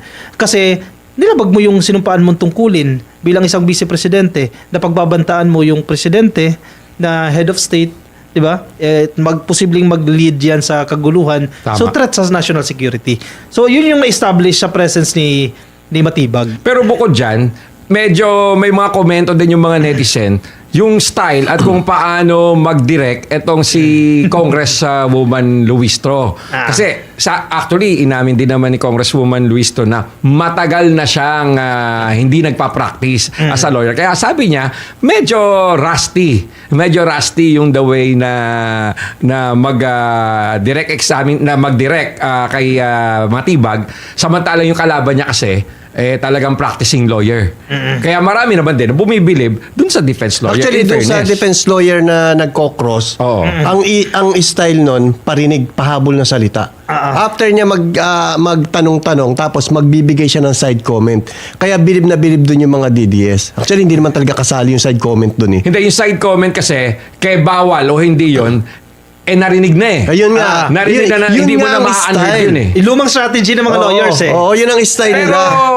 effective in a way. Effective, pero may nabasa akong lawyer, ang analysis niya dyan, ginagawa yan ng mga bagito. Ng mga bagitong lawyer. Kasi ang pinaka-purpose nyo yan, subliminally, ipinapaalam mo doon sa senator judges na para magduda sila doon sa witness. Exactly. Pero mas lalong malakas ang epekto niyan sa taong bayan. Sa taong bayan. Optics. Optics yun. Kasi pag narinig niya, narinig ko na yun, talaga ba? Yan pala nangyari. Yung duda, nagduda. Oo nga. Diba? Mapapaniwalain pa man din ng mga DDS. Kasi baka alam mo, sa totoo lang, ito, base lang to sa aking puting kambing, ang mga DDS, wala makuhang vlogger. So, ang ginawa nila, nag-avail sila ng isang services na puro trolls, puro dummy, AI, tapos ikakalat nila yung narrative ng mga vlogger nila na mga putyo-putyo. Bakit ko sinabing putyo-putyo? Kasi kulang na kulang sa vlogger ang mga DDS. Nagre-recruit nga eh. Ultimo nga ngongo, ginawang host eh. Saan nakakita nun? Ngongo, ginawang host. Yung isa pa, yung isang host pa, hindi marunong magbasa. Yung basa sa huge, huge. Sinong nagbasa ng huge sa huge? Yung DDS vlogger. Isa sa SMNI. Na yung hindi, ano to, huge.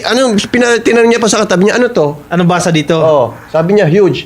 Ano ibig sabihin ng huge? Malaki. Ba't di ginawang big?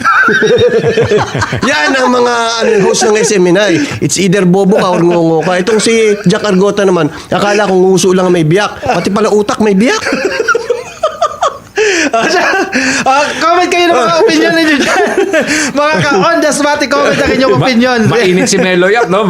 Umuusok eh. Pasensya na kayo. Sa mga nakakakilala sa akin, sa mga nakasubscribe sa akin, kilala naman nila ako. Kaya natakot si Vince dumikit sa'yo. Alam niyo, sa totoo lang, din kay Mima, isa din yung sa reason kung bakit marami mga vlogger ngayon ang natatakot talaga magsalita. Sa akin lang may mga death threat din eh. Pero wala akong pakialam. Kaya, si Mima, ito yung vlogger na recently lang. Ex neto. Ex mo ba yun? Ex niya. Papasok mo sa... Ex-partner. Kasi partner kami sa podcast. Hindi wanagin mo kasi mahirap yan. Kasi ngayon may kaso ha. May kaso na iniimbestiga ng mga kapulisan. At sinasabi personal daw ang nangyaring pagkamatay ni Mima. At may involvement yung ex. Tinuturo mong ex si Ka-Coffee. Baka maturo si maraming ex yun eh. Ex-partner. Ex-partner. Kasi may podcast kami yung Abante Bisaya. Every Tuesday yun. Unfortunately, the last episode namin last week, no? So wala na muna yung Abante Bisaya. Maraming nangihinayang kay Mima kasi bata pa si Mima, 24 years old eh. 24 'Di ba? So long way to go pa sana, marami pang dapat mangyari sa kanya. Correct. So ganun talaga eh, destiny. Destiny. Diba? Wala And siguro, ang good thing na lang, no, hindi siya pinabayaan ng pamilya Marcos. Correct. Lahat ng expenses sa kanyang burol. Social yung burol eh. Nagpunta kami sa Social. Ako rin nandun. Ano ba yung sinabi mo? Yan yung pinapangarap ng lahat? Sabi ko sa speech, nagsalita kasi ako doon eh. Sabi ko, yung ganyang klase ng burol, pangarap niya na mga namatay. Kasi yung mga bulaklak. Pangarap mo rin ba? Ayoko pangarapin yan. Ayoko muna. Mas gusto ko yung ngayon. Tsaka na yan. Sabi sa akin ni Paler, gusto mo bang matulungan na ni Pangulong Marcos? Gusto mong maramdaman? Kasi 2 years na lang si Pangulong Marcos. Baka gusto mo umabol. Yung tulong? Oo, sa tulong. Ayoko muna. Pero ito meron din isang vlogger, DDS vlogger naman na mayapa din, sumalangit nawa, na hindi man lang tinulungan ni Sara Duterte. Supporter niya yun. Kaya mainggit. Sa totoo lang yung ibang mga DDS, parang bakit sobrang na naman daw yung supportang binigay kay Mima? Kasi hindi nila nararamdaman yun eh. Sa side nila. Kasi nagulat sila. Pumunta si Senator Rizon Ontiveros, si Senator Raffy Tulfo, pumunta, di ba, si Senator Trillanes, si Secretary Gadon, si Secretary Benar Abalos, si Ate Claire, nandun. Si Yusek Claire Castro, yung Yusek bet ng DILG. Ang dami nakiramay kay Mima Alicia. So parang kahit papaano, bagamat tagimaangan yung kanyang pananalita, pero may naiambag din naman siya sa pagtatanggol sa presidente. Kasi kumbaga warrior to eh. Alam niyo kung bakit ganun magsalita si Mima? Dahil din sa mga Bisaya yun, waray yun. Waray. Dahil sa mga DDS. Ito makalait na mga DDS na to na, kasi nagsalita na masama kay dating President Rodrigo Duterte. Bakit? Kayo din naman di ba sinasabi nyo na si Pangulong Bongbong Marcos nasa freezer? Correct. May sakit, machuchugi na. Di ba? Parehas lang. Parehas lang, huwag kayong magmalinis. Kaya naging ganyan yung tao. Tandaan nyo po, si Mima ay bata pa yan, 24 years old lang yan. So kung ano yung nakikita niya sa paligid niya, yun ang naibabalik niya. Kaya yung pambabastos ng mga DDS, given naman yung mga DDS yung bastos yan eh. Ang dami kong, may nagsesend ka ng tarugo sa inbox ko eh. Talaga? Ang laki. Anong ginawa mo? Sinave mo? Siyempre. Ano ba yung tarugo? Ano yung tarugo? Si ano yun? Yung sa Ghost Fighter, yung kalaban niya. Yung masel-masel? Oo. Alam mo ba tayo sa ating next topic? Umabot tayo 30 minutes OT. Ito, pag-usapan natin itong press con ni Ombudsman Boyeng Rimulya. Kasi kung mapapansin ninyo, si Boyeng Rimulya, madalas yung press con eh. Kesyo daw, very close na yung pagsasampa ng kaso kay Romualdez, pero hindi naman natutuloy. Manang-mana yan sa yung magkapatid na yan. Pareho yan, puro press con ang ginagawa. Sila ni John Vic. Oo, John Vic, tsaka siya. Hoy, pero sa magkapatid na yan, sa ngayon medyo nananahimik si John Vic, si DILG Secretary. Mukhang napagalitan yata, ang daldali. Oo, sa bagay. At ang image nila sa tao, ang tawag sa kanila, parang Ejercito Brothers na rin eh. May the good one, may the bad one. The good one. Sino the good one? Ay, syempre si Ombudsman. Si Boying. Oo. Hindi ko alam kung ba tinatawag na the bad one si John Vic. Pero yun ang sinasabi ng mga tao ngayon. Kasi yung kay Romualdez, ang sinasabi ng mga netizens, si Ombudsman, kung kayo magsasampa ng kaso, kasi sasampa din ng kasong plunder, sampahan nyo muna bago mag-press con. Yes, correct. Ang problema, press con muna. Isang buwan na ata yan, every week, magsasabi na very close na, sasampahan na, etc. Na hindi pa nga sumasampa sa preliminary investigation.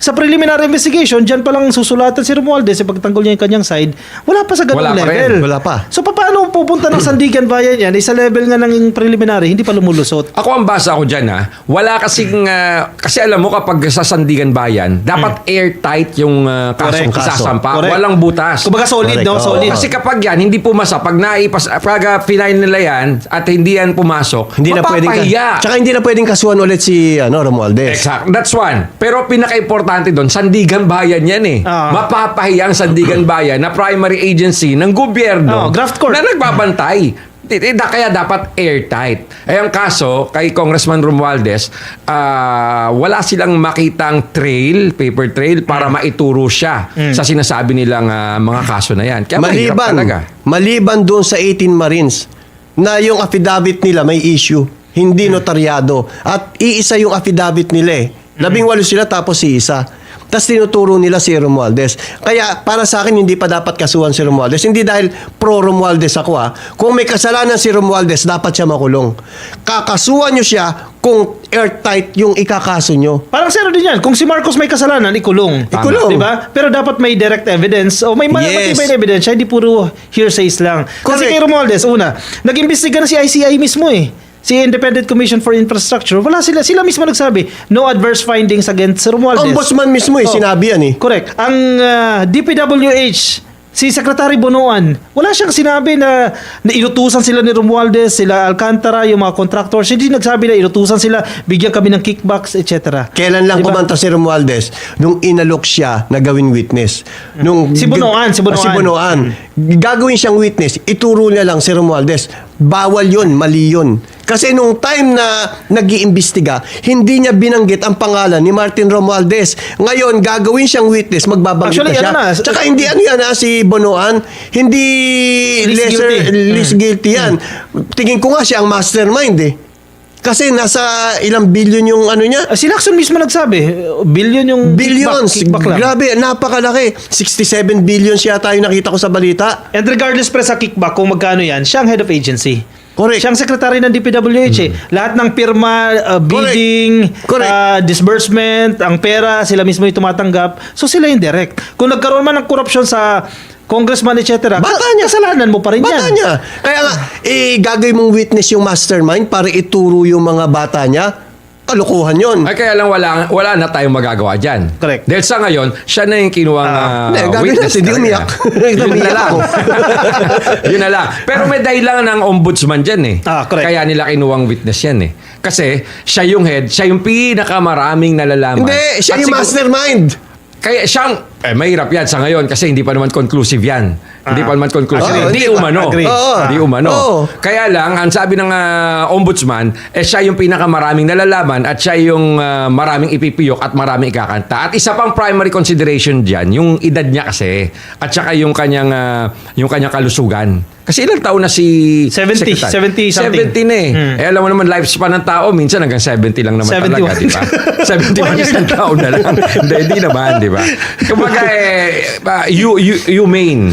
Di ba? Yun lang din yun. Isa sa mga primary reasons yun. Kung magnanakaw, kasi tignan mo, machuchugs na siya, di ba? Dahil matanda. Hindi ko sabing example lang to. Pero yung panahon na namamayagpag siya dun sa ninakaw niya, paano naman yun? Kailangan pa rin pananagutan. Regardless kahit sino. Kung si Romualdez yan, kung si Bonoan yan, si Marcos yan. Parang si Duterte lang yan. Rin naman yan. Mananagot siya. Pero kaso, ikukulong mo siya sa loob, magpa-file din niya ng ng consideration parang nangyari kay dating Senador Enrile. Di ba? Na dahil sa katandaan na rin, binigyan ng konsiderasyon ng korte, pinalabas na lang din. Di ba? Tsaka, ganun talaga Alam mo naman ang mga Pilipino, lalo na emotional Mawain. Bakit hindi na lang pagsuliin mo na siya ng restitution? Actually, yun din ang panawagan ng ilang netizens. Kasi kung totoo yan, alam mo yan, kasi umamin na siya Kaya siya naging witness. Umamin siya na magnanakaw siya. Bakit hindi siya magsoli? Wala pa restitution. Kasi sabi nga ni Marcoleta, hindi required. Pero may mga nagsoli na rin naman Ayun nga ang problema Mga kontraktor. Yung mga nagsoli, ginawa bang witness? Si Diskaya, di ba nagsoli? Hindi naman ginawang witness si Diskaya Di ba? Eh, hindi. Malakas nga. Malakas nga ni. Malakas nga ni. So, yun ang hintayin natin. Pero just to clarify, nagsalita din po si Attorney Atienza, no? Yung spokesperson ni Speaker Martin Romualdez, na hindi po tatakas. Kasi may mga narrative na tinangka ng lumabas ng bansa para magpagamot daw. Yan po ang kanilang paglilinaw. Padala nyo kami ng sumpina, padala nyo kami ng sulat, sasagutin namin yan. Hindi tatakas si Speaker Martin Romualdez. Yun na lang yung ating panghawakan, no? Hindi yan susunod kay Zaldico. Ako naniniwala ko, hindi yan tatakas. mahina ang kaso Si former Speaker Romualdez ba ay umaten pa sa Congress sa ngayon? Ano na, bibihira ko siya makita sa Congress, pero marami siyang mga fina-file na mga proposed bills. So, halos sunod-sunod eh. In short, nagtatrabaho pa rin siya. Kasi yun naman ang, actually, yan ang binash dyan si Leviste eh. Siya lang daw ang pumapasok sa Congress. Wala naman siya nagawa eh. Oo na, naka-session break. At saka may mga distrito kasi sila. So, yung kanilang constituents, pwede nilang pagsilbihan sa distrito nila. To be fair din. Correct. O siya. So ano? Comment na yung opinion dyan sa comment section na mag-react po kayo, mag-engage po kayo sa amin para malaman din ng mga ibang nakikinig sa atin. Tsaka sa mga DDS, uminom kayo ng losartan ha. Ikaw dapat may dalaw ba yung losartan mo? Dala mo. Always prepared eh, no? Siyempre, alam ko baka uminit. Alam mo, habang nasa biyahe pa lang, iniisip ko na si Robin Padilla eh. Talagang nag-iinit yung ulo ko eh. Kaya pala pagdating mo, tara, shoot na tayo. Gigila. West Philippine Sea, anong kwento mo dyan? West Philippine Sea, kay This is Lance! Alam mo, napakagaling na influencer ni Lance. At magaganda ang content niya. Maganda pa. Educational, maganda pa. Educational yung content niya. Ngayon, anong nangyari? Binabas siya ng mga DDS. Dahil sinabi niya na ang West Philippine Sea ay atin. Dahil lang doon, binas siya. Kaya itong mga vlogger ng DDS, pro-China itong mga ito. Tignan nyo si Jack Argota. Balik tayo kay Jack Argota. Best friend mo ate, nagigil ka dyan kay Jack ha. Di ba, yung nagkaroon ng issue dun sa pinokpok ng ano ba yung pinokpok? Parang wooden baton. Parang ganun. Parang ano yan, yung arnis sa atin. Akala ko paddle yun eh. Hindi, arnis. Di ba paddle yun? Hindi. Kasi bawal sila magdala ng baril, di ba? Yung Chinese Coast Guard? Both sides naman eh. Kasi parang maximum tolerance ang ano dyan, yung usapan eh. Alam mo, sabi ni Jack Argota doon, kasalanan nung mga ano natin dahil lumapit daw doon. Ito mo talaga may biyak talaga. Lugar natin yata yung... atin yan. Correct nga. Yung shoal yan eh. Area na yun eh. Kasi yung BRP Sierra Madre, nakasadsad na yan eh. Grounded na yan dyan. Tapos syempre, regularly, nagkakaroon ng resupply mission. Syempre, may mga nakastation tayo doon ng mga sundalo. Papadala mo ng pagkain yun. So itong China Coast Guard na to, umaligid-aligid doon. Syempre, natural na gagawin natin, parang sa bahay mo, teritoryo namin yan, itataboy mo. Eh di, pinapaalis nila doon. Tapos naging aggressive naman yung response ng China Coast Guard. Dahilan niya para hampasin ng arnis. Kaya nga ako, pabor ako na magkaroon ulit ng US base dito eh. Kapag may US base dito, hindi pwede magloloko yung mga Chekwa na yan. Diba? Tapos ito pa, natandaan ninyo yung ginawang presentation ng China, yung unggoy? Ginawa tayong katatawanan. Oo. Alam mo ang sabi doon? Nauna daw naman tayo eh. Dahil dun sa Winnie the Pooh ba yun? Ketariela. Yung ginawa niya sa Prime Minister ng China. Yung Winnie the Pooh ba yun? Parang baboy ata eh. Parang ganun. Yung karakter na yun sikat eh. Yung Peppa Pig ba yun? Wait lang. Peppa Pig. Sige, mag-usap muna kayo. Hanapin ko. Yun ang sinasabi nila na kasalanan din daw natin yun. Dahil nauna raw tayo. Sa halip na ipagtanggol nila ang Pilipinas at ang mga tao dito, mga pikapwa nila Pilipino, mas pinagtatanggol nila ang China. Katunayan, nung nagpunta ng China, in-sponsoran yata ito mga banateros na ito. Seminar. Oo, pa sila, proud na proud pa sila at proud na proud si Ngongi. Pagdating ng China, humalik sa lupa ng inchik. Talaga? Oo, binidyo pa.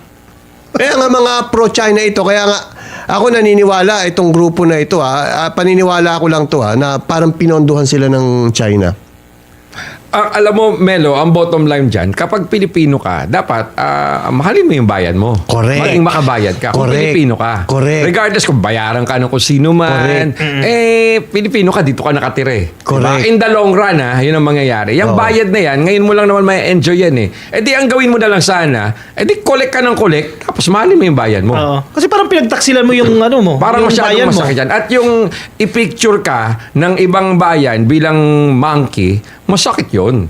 Masakit Kasi yun. ano daw Yung monkey, wala namang problema sa monkey. Kaso yung monkey, pinicture na nila yung monkey as a joker. Dahil yung caricature, yung cartoon na nangyari, yung monkey na nakabarong, which means Pilipino yun, nasa karaoke. Para kang comedian na nasa stage. Hindi kasi ang Pilipino kasi mahilig sa karaoke. Tsaka Kaya yung ano natin, yun ang inano nila. ang pinaka gusto nila i-highlight yung ito yung nilalabas ng bibig natin, kinakanta natin. Pero masakit yun Kasi yun ang pinipicture sa ibang bansa. At internationally, nakita yun. So kung pupunta ka sa ibang bansa, anong tingin sa'yo? Pangit, di ba? At Kaya saka kung ano, Pilipino ka, di ba dapat masaktan ka kahit paano?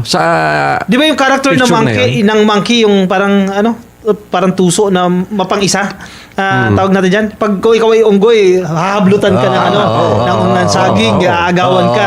So yun yung ganong character na gusto nila i-portray Kumbaga, hindi ka siniseryoso. Correct. Tapos, winater cannon yung monkey, tumalsik. Winawater cannon ng mga Chinese Coast Guard yung mga barko natin at yung mga tao. Kaya medyo masakit yon in a way kung ikaw ay isang Pilipino na dapat masaktan ka. Just imagine kung sa Amerika ginawa yun ng China. Ay, nako. Diba? Kung ang Amerikano pinicture bilang isang monkey, baka iba mangyari. Pero sa atin, ang nangyayari, magpa-file lang tayo ng... Ang tanging magagawa natin dyan, diplomatic protest. Ilang dangkal na yung diplomatic protest natin? Hindi naman pinapansin ng Hindi pinapansin. ng China Kaya nga sabi ko, dapat ang US mapunta... Wala na tayong choice Hindi natin kaya ang China. 'Di ba? Yung sinasabi na puso. Ano yung puso? Walang mangyari sa puso. Yun na lang din ang pinangahawakan ni Presidente Marcos. Alam niya rin kung ano yung sitwasyon natin. So ang ginawa niya, pinatawag niya yung ambassador. Tapos, yun na rin. Magpa-file ulit tayo ng diplomatic protest. Kasi ang kailangan ma-resolve itong conflict na to nang hindi sa violence. Kasi pag violence, talo agad tayo. Wala tayong kalaban-laban. Anong gagawin natin? Kaya nga ka-coffee in a way yung punto ni Melo Yap na dapat ibalik yung base sa US base sa Pilipinas. Meron siyang point doon di ba? Kasi pag nangyari nga naman yon, medyo may laban tayo, may rest back tayo na nandito mismo. Kaya lang mahabang usapin din yan. Mahabang usapin. Kasi nga maraming mga chinator. At saka mismong mga Pilipino, marami rin tutol sa establishment ng mga military bases. Anong gusto nila? Inchik ang mamuno sa atin? Di ba lalo napasok na tayo ng inchik? Yun na nga yung gusto nila Ay, may gusto nila. Yun na nga yung gusto nila Napasok na tayo ng inchik. Kaya naman yung pogo dito sa Pilipinas dahil kay Digong at yung pastillas.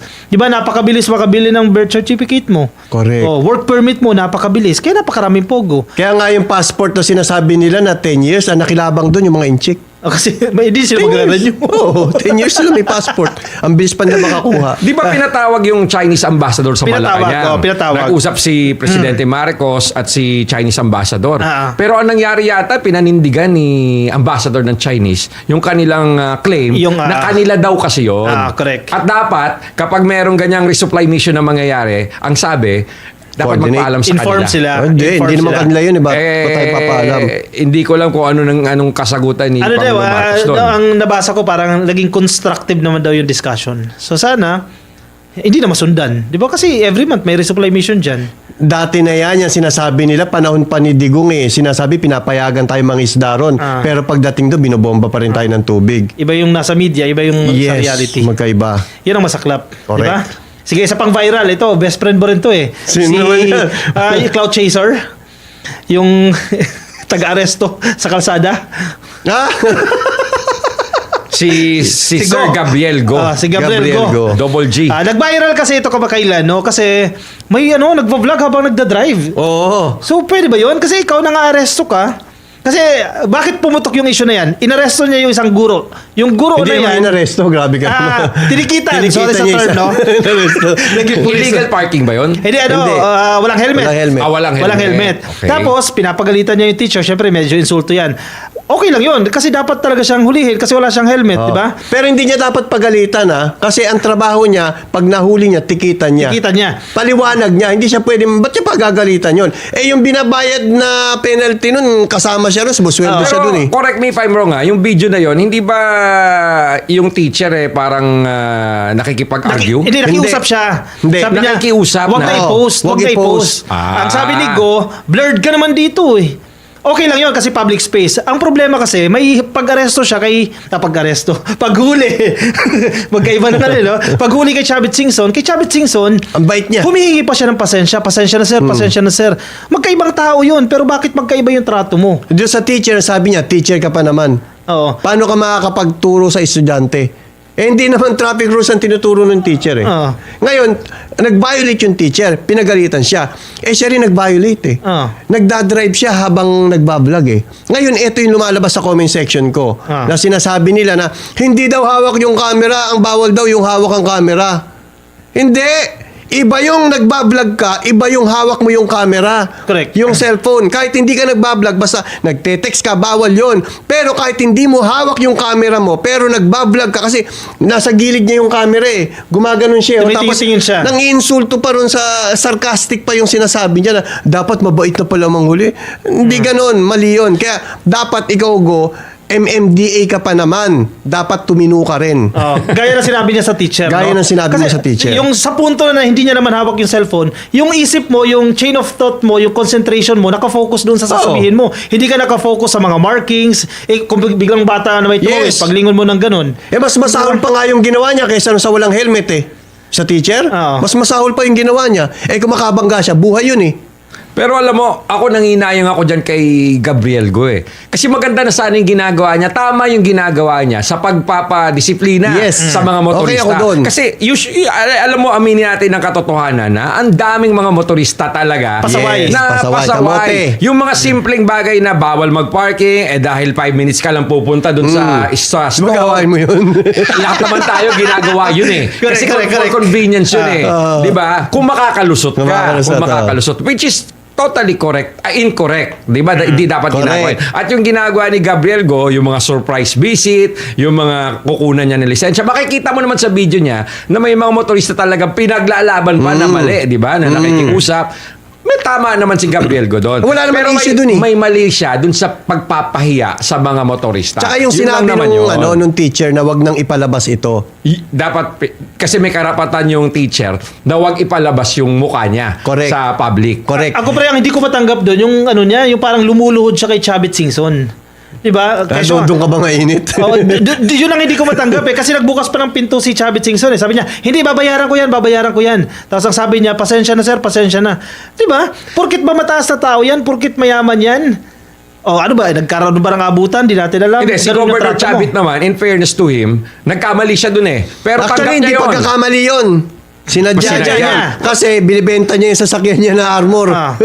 Sadya man o pagkakamali, hindi rin yan conclusive pa. Pero kasi accepted naman ni Gov Chavit yung kanyang pagkakamali at willing siyang i-shoulder yung penalty kung ano man yun. Walang problema kay Chavit. Yung kay Gabriel Go, sa pagluhod niya, wala rin naman problema yun. Siya yun eh. Pero wag na niya sanang i-video at i-public. Di sana. Hindi, pagkakakitaan niya eh. Violation ng mga inuhuli niya, pinagkakakitaan niya. Sa personal page niya hindi ko na kung malaki yata kinikita nito sa Facebook. Pwede naman gawin yun eh, pero i-blur niya yung mga tao. Hindi rin kahit, kung ayaw nung tao, wag. Kasi alam mo, kahit i-blur mo yan, tulad mo ikaw, kahit i-blur ka, makikilala kita eh. Kaso nakakalusot yun. Legally nakakalusot yan. Halimbawa, nagkahulihan sa isang beer house, naka-blur yung mukha mo, kilala kita. I know. Tama. Yun nga ang ginagawa. Pero kaso, legally, nakakalusot yan. I-blur mo yung mukha ng mga private citizen. Correct. Walang problema. Yung mga pangalan, ibuburain mo, papakita mo yung birth certificate. Basta burahin mo, okay yung lang yan. Yung pag-video, wala akong issue doon. Baka akala nila ayaw ko yung ginawa ng pag-video eh. Ang issue ko doon yung pag-upload. Dapat yon, sabi kasi ni Go, narinig ko na, hindi, ang MMDA may mga body cam yan eh. Totoo yon, pero hindi na-upload. File lang yon. Kung magkaroon ng issue, tsaka kukunin yung video, i-review. Investigation, no? Yes, pero gagawin mo, lahat ng huli mo, naka-video at naka-upload sa Facebook mo, vlogger ka na. Vlogger naman talaga isa siyang MMDA officer /vlogger. May designation ba na gano'n? Pero sa kanya ba yung Sa kanya ba yung channel? Sa Gabriel Go eh. Feeling ko sa kanya. Kasi may isa pa siya nakikita ko na cameraman na iba yung title nung iba yung may-ari eh. At doon din ina-upload. Baka yung taga-sunod niya kasi may taga-sunod siyang Kaya may nabasa ka akong comment sabi nila kasi ang pinaka-purpose daw kung bakit in-upload para matuto yung mga motorista. Ang sabi niya, di sana gumawa kayo ng mga instructional materials para matuto yung mga motorista. Yun lang, yung effect kasi nun yung di ba mas kinakagat ng tao pag may drama, pag may violence. Pero paano kasi yung grabe ka naman violence kanina aresto ngayon violence hindi kasi Melo Kakopi, paano naman yung logic na sa mata ng mga law enforcer sana wag kang gumawa ng mali para hindi ka hindi ka magkaganyan. Which is yun naman talaga ang dapat. Kaya may mataman, kaya may camera man na nakatingin o wala, sana wag kang gumawa ng mali. Dapat ipatupad ni Gabriel Go sa sarili niya yan. Huwag siyang mag-vlog habang nagdadrive. At maging patas siya. Kasi ayaw nga natin na selective, di ba? Correct. Porkit mataas na tao, balik na naman kasi Mukhang may hinit ka na lang. Hindi ka mamumukit siya. Okay, so kasama din natin, nandyan sila si Hernando Sinay, Marleta de los Santos, Ros Seri Rosas, nandyan din si Nemfa Liuna, Heinz Antonio Perez, Vilma Micabalo, Blanca Garcia Compuyesto, nandyan din si Herminia Sungalia, Severino Batalya, Sonia Darnaila, Heinz Marlon Brosoto, Nemfa Liuna, Ada Siejo, Rosemary Kerr, and Heinz Vilma Zorelia. Okay, so mga kababayan ko, diyan natin manakalap na mga balita ngayong araw. Kung nakaabot ka po sa portion na to, sana nakapag-like na ho tayo. Libre po ang mag-share, libre din na mag-subscribe. Again, maraming salamat sa mga viewers na hindi nag-skip ng ating mga commercials. Thank you so much. At before natin tatapusin ang ating programa ngayong araw, sana sabayan nyo si Sir Ivan para sa ating live messaging prayer. Amang makapangyarihan, maraming salamat po sa panibagong araw at sa patuloy ninyong paggabay sa aming bansa. Ipinapanalangin namin si Pangulong Ferdinand Bongbong Marcos Jr. Naway patuloy ninyo siyang bigyan ng karunungan, lakas ng loob, mabuting kalusugan at malinaw na pag-iisip upang magampanan niya ang kanyang tungkulin ng may katapatan, katarungan at pagmamahal sa sambayanang Pilipino. Balutin ninyo siya ng inyong banal na proteksyon laban sa anumang kapahamakan, kasamaan at mga panganib. Patnubayan din ninyo ang kanyang pamilya, mga katuwang sa pamahalaan at ang buong sambayanang Pilipino upang manaig ang pagkakaisa, kapayapaan at kabutihang panlahat. Naway ang bawat desisyon ng aming mga pinuno ay magdulot ng pag-unlad at pag-asa para sa Pilipinas. Idinadalangin ko ito sa pangalan ng ating Panginoong Jesucristo. Amen. So maraming salamat mga kababayan, and I hope to see you again on my next video.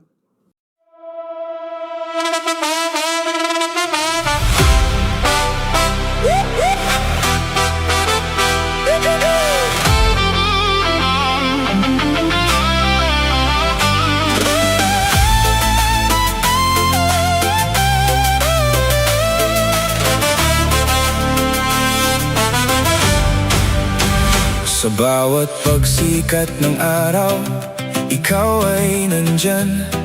Tinig mo'y matatag, sa amin ay gabay. Pag-asa ng bayan, pangakong totoo. BBM, isa kang totoong tao. Sa mahirap at api, ika'y sumusuporta.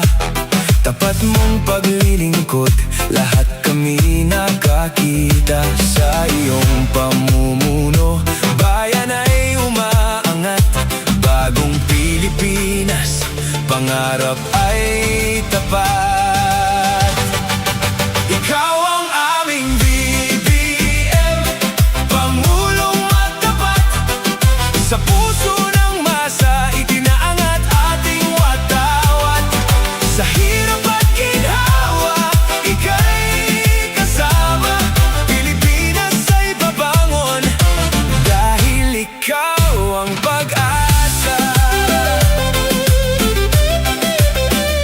Mula Luzon, Visayas, hanggang Mindanao, boses mo'y umaabot, dala ay pag-ahon. Magtulungan, magkaisa, sabi mo sa lahat, para sa bayan, ikaw ang aming alamat.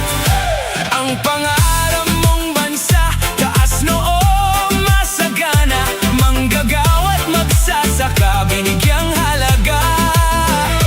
Serbisyong totoo, hindi pagpapanggap. BBM sa puso ng bayan, ikaw ang hinahanap. Ikaw ang aming BBM, Pangulong matapat.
gagamtin, tapat at matulungin.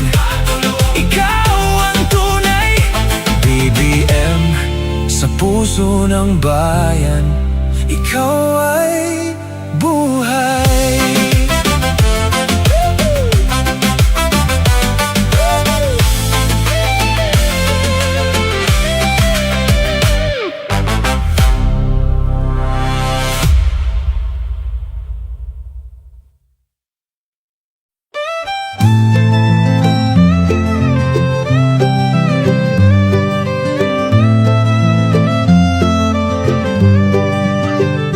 Sa bawat pagsikat ng araw, ikaw ay nandyan. Tinig mong matatag, sa amin ay gabay. Pag-asa ng bayan, pangakong totoo. BBM, isa kang totoong tao. Sa mahirap at api, ika'y sumusuporta. Tapat mong paglilingkod, lahat kami nakakita sa iyong pamumuno. Bayan ay umaangat, bagong Pilipinas, pangarap ay tapat.